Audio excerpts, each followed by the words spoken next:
Why are you touching me? What are you doing? Step away from the gate. You've just assaulted me. Just step away I'm from away the from the gate. Why are you still touching me? Keep going, step away from the No, gate. I'm away from the gate. No. In this episode, the laughing auditor is recording a police station from a public space when an officer approaches and immediately abandons proper protocol. There's no crime, no threat, no escalation, just irritation morphing into action. Instead of maintaining professionalism or disengaging, she crosses a line that cannot be undone and lays hands on him with zero lawful justification. What begins as routine filming escalates into a clear example of how quickly authority can degrade into misconduct under scrutiny.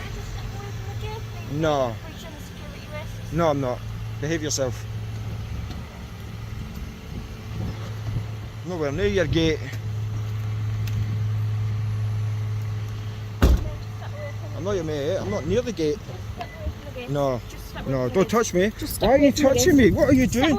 You've just assaulted me. I'm away from the gate. Why are you still touching me? Keep going, step away from the No, gate. I'm away from the gate. No. Step away from the gate. Identify yourself now. Why are you still pushing me? Why are you still pushing me? Step away from the gate. I'm away from the gate. I'm away from the gate. So keep walking. Identify yourself, please. PC 3566. Why are you still pushing me?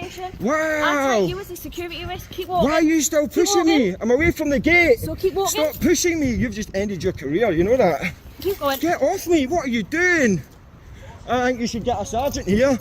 I think you should get a sergeant here. Just keep walking because No. I'll take you as a security risk. I'm not walking anywhere. I'm in a public place. What are you doing? The opening moments remove any possible excuse for what follows. He's instructed to move from a gate he isn't even near, a command existing purely to manufacture a pretext. When he doesn't retreat far enough for her satisfaction, she exits the vehicle and makes it physical. Not once, but repeatedly, continuing to push him even after he has complied with her invented restriction. This matters because the use of force is meant to achieve a legitimate objective, not persist once that objective is satisfied. This isn't crowd control, officer safety, or threat management, it's impatience manifesting as physical contact. The moment force continues after compliance, justification disappears entirely. Keep walking. No, I'm not going anywhere. Come on. What are you doing? Keep going. No, I'm not going anywhere. Keep going. You've ended your day. You've ended your career, love. Just sit there. Nah, stop not pushing go me. anywhere Stop near pushing that me. gate. You can video Stop pushing me. Nah, Do not video anyone that's near a that public gate. place. I can go wherever I want. I think you need to get your supervisor here now. You're in trouble, pal. Supervising me 101. You're in trouble. Identify yourself, please. Have I identified myself? No, you haven't. Identify yourself. Just stay there. No, I'll go wherever I want. It's a public place. It's a public place. You understand that, yeah? You understand what a public place is? This male's been trying to get into the back of the I'm not police trying to station. get in at all. You're lying. Why are you lying? It's all on camera. Why are you lying? Why are you lying? Huh? You've seriously just pushed me all the way from there. You know full well I can't do nothing to defend myself because you're in uniform. You'd have me twisted up in a second. Right? It's a public place. You have no authority whatsoever to dictate where I go. Is that clear?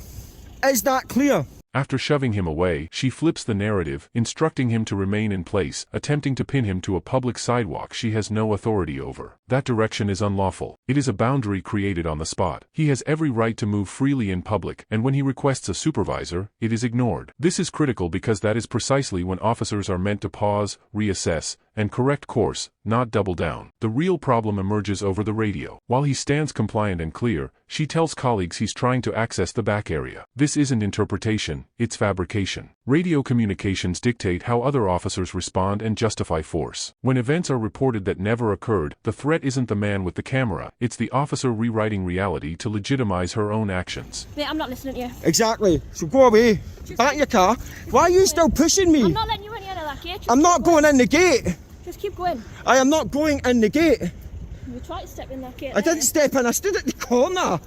Like I done at the other side and I didn't go in. No officers came out and assaulted me. So how do I know that? You don't know that. You don't know that. But you go on what you do know and what you don't know. And I believe You're that an we absolute don't either. idiot. Get back in your car Thank and you do very one. much. Step away. Get back in your car. Step away. Get back in your car.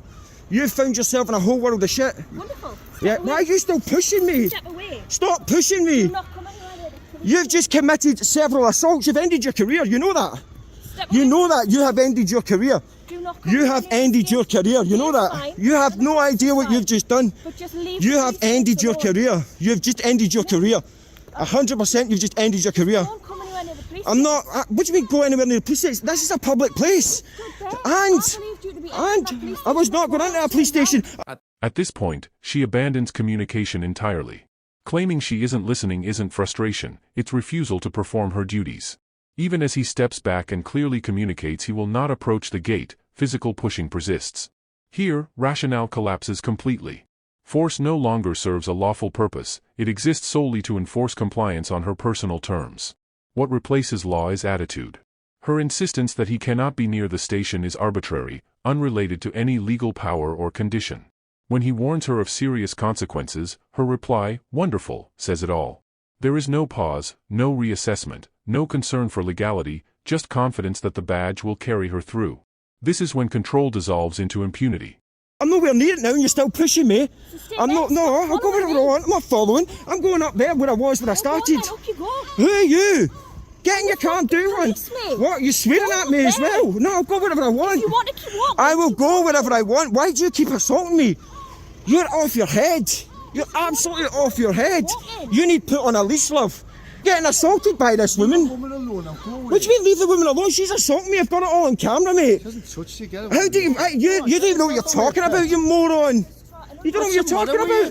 Just going like that. I stood on the pavement and she starts pushing me, mate. You weren't even here. What? I was watching it from up And she was pushing me all the way down leave here. her alone. What do you mean leave her alone? I'm minding my own business. She's a woman, She leave her alone. approached me. You're watching it. Somebody de-escalate this situation.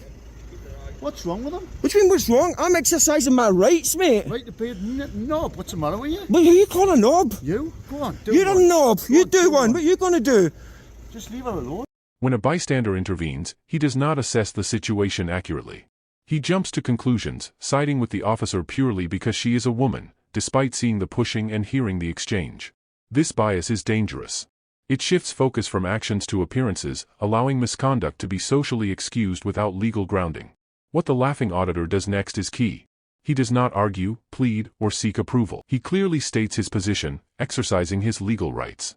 This cuts through bias immediately. Rights are not contingent on gender, popularity, or bystander perception. When public opinion replaces lawful standards, policing becomes validation-driven, and misconduct appears acceptable. Have you got anywhere else you can go? Right here. Right here. Yeah. So you've got nowhere up there you need to be. You've got no home to go. I do have a home, yeah. But this, I'm here for work purposes. Why don't you just have a conversation with me instead of getting all physical? We could have, like, I'm not unreasonable, but I become unreasonable when you start assaulting members of the public. But you don't have the right to assault someone. I believe you to be a security risk. I was not going into the police station, okay? I understand what you're saying, but we could have had a conversation about it. Have a conversation with me. I just want you to leave. Right, I'm not going to leave. I'm not going to go in the gate, but I'm not going to leave, Well, okay? then can you stand on the other side? No, I of the won't, property? because I'm walking backwards and forwards. I'm making a video. I'm doing Can my you work. walk backwards and forwards on that side? No, I of the road? won't. I'll stay on this side. It's a public place. You can't tell me where I can walk and where I Can't can't make walk. you to be a security But I'm not risk. going to go into your gate. Over The there. gate's closed. Is the building secure? What happens if the next time the gate opens? I'm not going to go in. I can assure you that. I don't. I'm sorry, I really don't believe but you, that's so stand over hypothetical. there. That's hypothetical. So you go on what you do know and what you don't know. This exchange highlights the core problem. When he asks why the situation can't be resolved through conversation, her response is blunt. She does not want dialogue, she wants him gone. This is not policing. Officers cannot bypass discussion and impose compliance simply because engagement is inconvenient. He is correct in asserting that no one has the right to lay hands on a compliant individual when no law is being broken. Her justification relies entirely on belief, not reality. She claims he was treated as a security risk because she did not trust him to stay clear of the area. This is subjective and speculative, not an objective assessment. Policing cannot be based on what an officer imagines might happen if someone does not comply, especially when there is no law being violated. Is anybody willing to de-escalate this situation? No one. Yes, mate. Film what you want. Yeah, when I appreciate the gate that. opens, there's a sensor. I understand. If you got too close to the sensor, Okay. you could be breaching security of the police Right. station. Quite simply. Right, okay. Don't get too close to the gate. Right, okay? can I answer you? Okay. I'm not going into the gate. I'm not going to breach the gate. I don't do that. That'd be very silly if I'd You done can that. understand why people would be worried that I someone can't would do understand that, but what I can't understand is the lady pushed me all the way across the road several times when I was away from the I'm gate. talking just about the gate. Okay? So I'm not going near the gate. Don't go anywhere near the You gate. can rest assured that I'm not going anywhere near the gate. Do you want to show me where as far as I can go? Like, if you want to show me, like, where I can and can't stand, you I'm see happy. the hatch markings, yeah? Yes. Just stay away from there. I was nowhere near there. I was on the pavement, so I was nowhere near there when she assaulted me.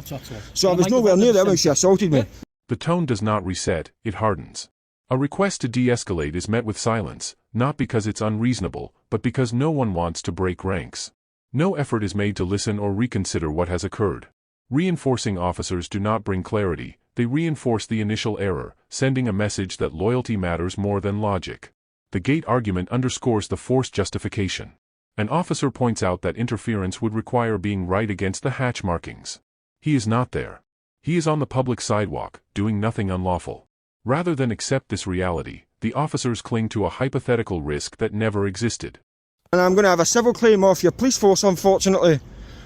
I would appreciate it if I could get a ranking member of staff out here to deal with this loose cannon I've got. She's just mounted the curb. Stand back then. She's just mounted the curb. Is she allowed to mount the curb? Is she allowed to mount the curb like that? Is she? Oh, I've got her good. She's in a world of trouble. What gives this encounter gravity is not the physical contact alone, but the total lack of any lawful justification.